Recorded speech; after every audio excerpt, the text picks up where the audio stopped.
Hey everyone, welcome back to TryHackMe's Advent of Cyber. I'm Dark, and today we're going to do Day 6, Be Careful What You Wish on a Christmas Night. Today is going to be all about cross-site scripting and learning how to detect it and use basic scanning techniques to find it. Day 6. This year, Santa wanted to go fully digital and invented a Make-A-Wish system. It's an extremely simple web app that would allow people to anonymously share their wishes with others. Unfortunately, right after the hacker attack, the security team has discovered that someone has compromised the Make-A-Wish system. Most of the wishes have disappeared, and the website is now redirecting to a malicious website. An attacker might have pretended to submit a wish and put a malicious request on the server. The security team has pulled a backup server for you on, looks like we have our machine IP here. This is going to be a little bit different for you, and then our port of 5000. Your goal is to find the way the attacker could have exploited the application. And this is another task by SwallFox, and he did a great job on this one as well. So what is cross-site scripting? And we're going to go ahead, we'll copy this just to start and actually pull that up. What is cross-site scripting? Cross-site scripting, otherwise known as XSS, is a web vulnerability that allows an attacker to compromise the interactions that users have with a vulnerable application. What does that mean in English, though? Cross-site scripting vulnerabilities normally allow an attacker to masquerade as a victim user and carry out any actions that the user is able to perform.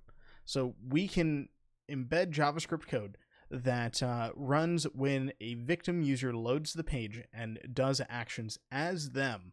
So, for example, if you're on your banking website, and this is a worst case scenario kind of thing, that if there's a cross-site scripted attack, that maybe you're logged into that, and there's cross-site scripting on that page, an attacker could go through and have that the malicious code there, and they would be able to maybe transfer money out of your account, things like that. If the victim user has privileged access within the application, so for example admin, then the attacker might be able to gain full control over the application's functionality and data.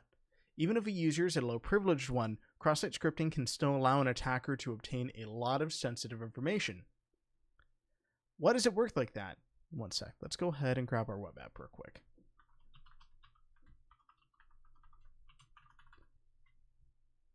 Nope, maybe not. We'll give it just a little bit. It might still be coming up. So why does it work like that? Cross-site scripting is exploited as some malicious content is being sent to the web browser, often taking the form of JavaScript or of a JavaScript payload, but may include HTML, Flash, or any other type of code that the browser may execute. The variety of attacks based on cross-site scripting is almost limitless, but all of them come down to exactly two types. Well, technically three, because there is DOM cross-site scripting, which I don't think is considered in this example, stored and reflected, and those are the easier types to know anyways. So types of cross-site scripting. Stored cross-site scripting works when a malicious JavaScript is submitted and later stored directly on a website.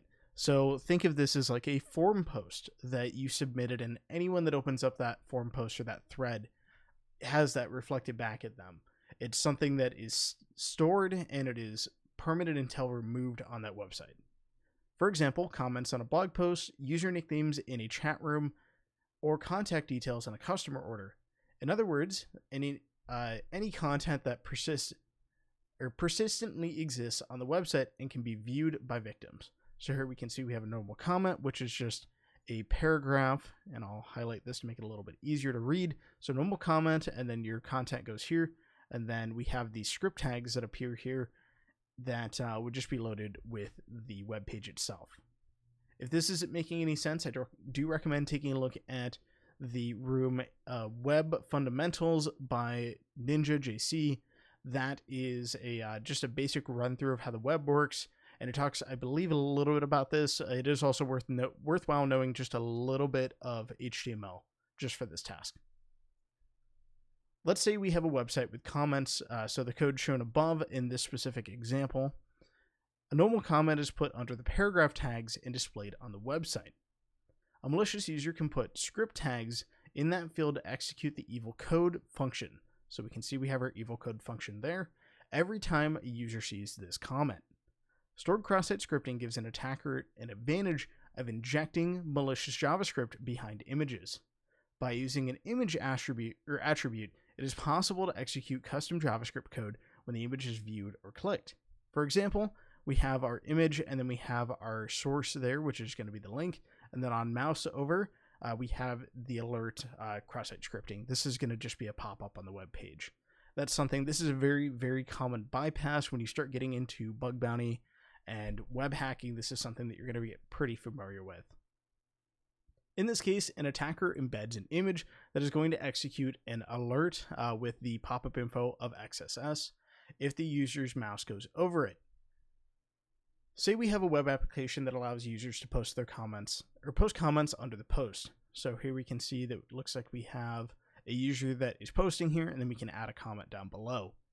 An attacker can exploit this by putting a cross-site scripting payload instead of their comments and force everyone to execute custom JavaScript code. So we're just putting it in here, and when the victim visits that page, anyone that might be involved in this conversation that might be going back to it, or new users, they're going to have this run in their web browser. This is what happens if we use the image payload here. So here we can see that it's a broken image link, and instead, if we mouse over this, this alert is going to pop up. A malicious picture executes a custom alert cross-site scripting once it's viewed rather. This is the most common example of stored cross-site scripting, and this is something that was actually extremely common for the longest time. Cross-site scripting is one of the biggest problems that are facing the web. This is something that when you start doing web app testing, it's going to be the biggest thing that you are probably looking for more than anything, as this can become other things.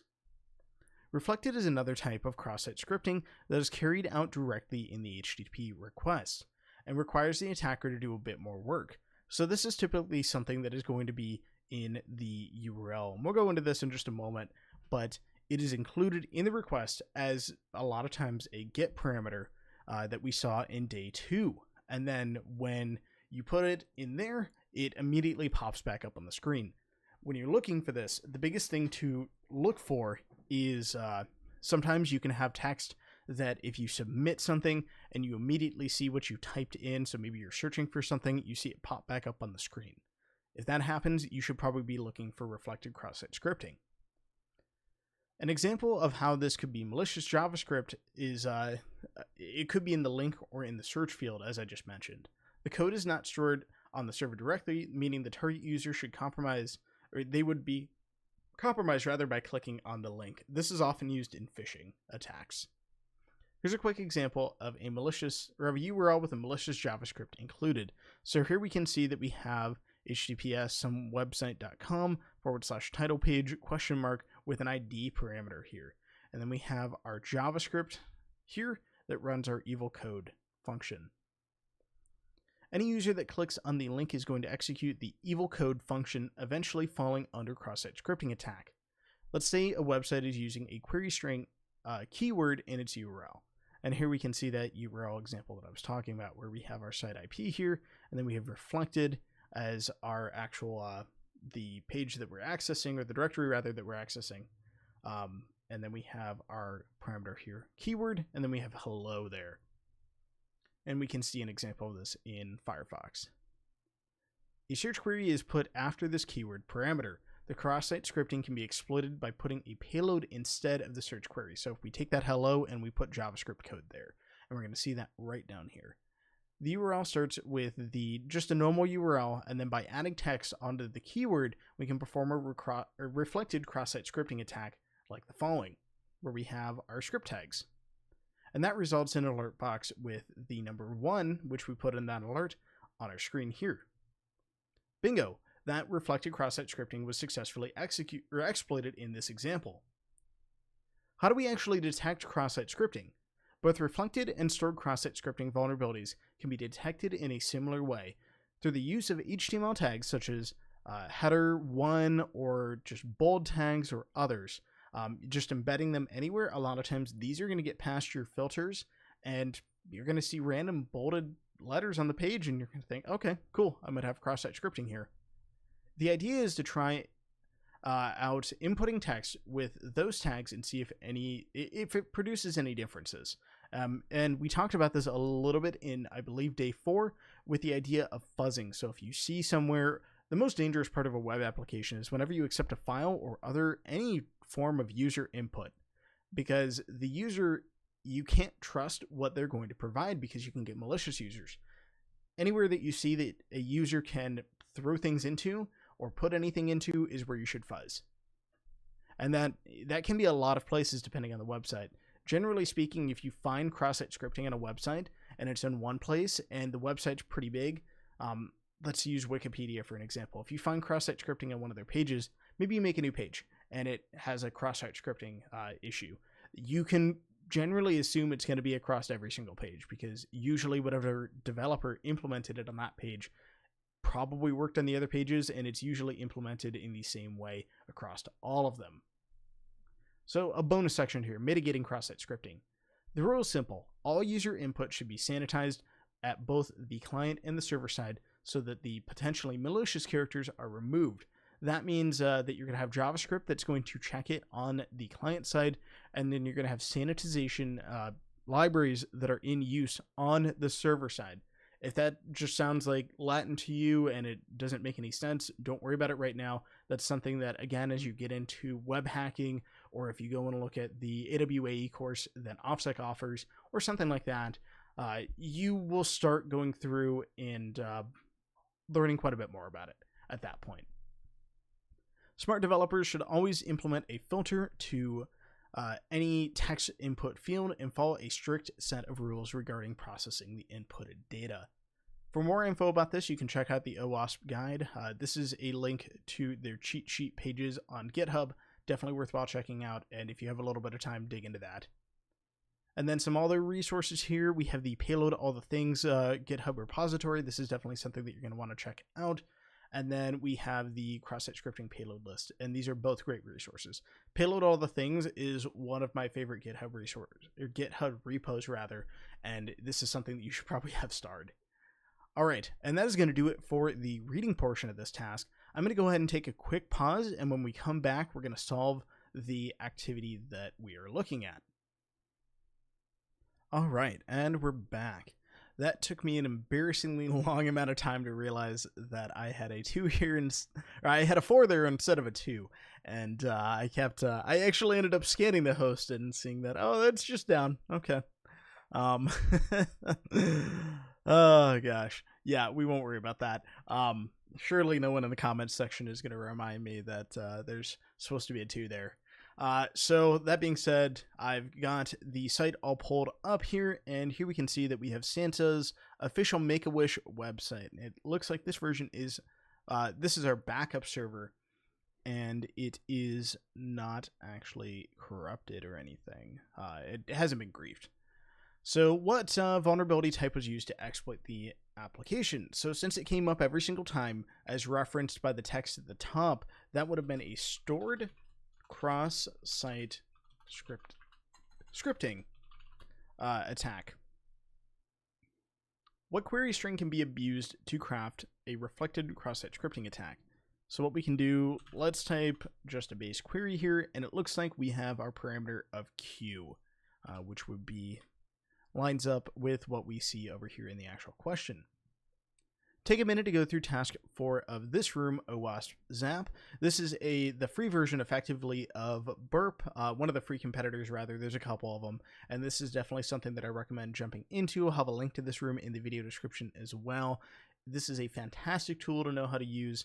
We're going to be using the automated scanner of this tool just to see what we come up with. This is essentially the free version of what Burp Suite has, which is an automated scanner that you can run against a website and see what vulnerabilities are just found, low-hanging fruit on that website. Keep in mind that whenever you're scanning a website like this, one, don't scan anything that you're concerned about, anything sensitive, so don't let it scan anything that would have like a destructive action, for example, delete pages.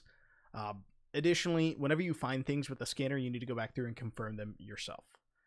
Because just because the scanner found it doesn't mean that it's actually real and there. So just be aware of that. I'm going to go ahead and click complete on that because I've used OWASP Zap a number of times, and we're going to go through and run an automated scan on the target.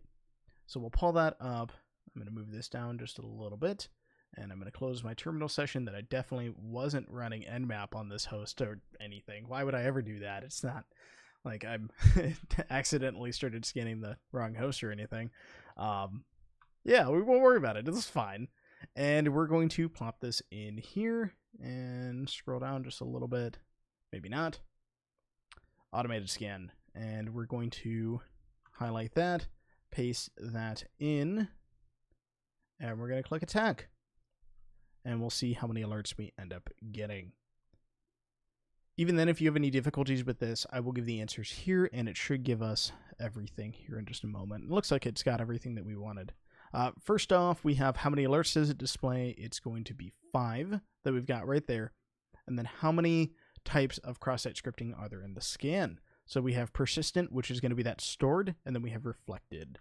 And we can actually, so that may complete the day, but we're going to dig into this just a little bit to see what we would get off of these alerts. This is actually a great resource as well for writing reports here. So we have our first one here, which is a cross-site scripting, which is that stored, otherwise known as persistent. Both names are valid. Both of them are referencing the same thing. So we can see that this is a high risk with a confidence of medium. Especially with this confidence of medium, that means that you need to go through and manually check this. In the case of this website, because it's specifically built to be vulnerable, you probably don't need to check it in this case, but it is a great exercise to go through and actually check it. So in this case, we can see confidence of medium, and it is in that the comment parameter on the website. And this is the section that I'm referencing that is a great resource for writing reports. This is a description of the vulnerability. This is something that you can find on the OWASP GitHub page as well. These are very well written explanations of these vulnerabilities. And especially if you're new to this and you don't necessarily understand what is going on, this is a great resource. And you can see that we have descriptions for all of these as well. So if we click into the reflected, we'll see if it's going to load for me. And we can see again, this is going to be that comment parameter, and we have our description here as well.